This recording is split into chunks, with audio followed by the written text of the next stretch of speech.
هيبقى ماس كهرباء يا ابني في العمود يا ابني. ده فيها ماس كهرباء دي. ارتحت يا اسلام، ما خداش ولعت في الناس. انت اللي عملت كده يا سولو. ارتحت يا اسلام.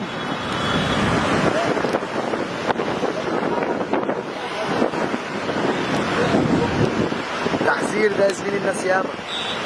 تحذير في ايام مخترجه والله يا عم.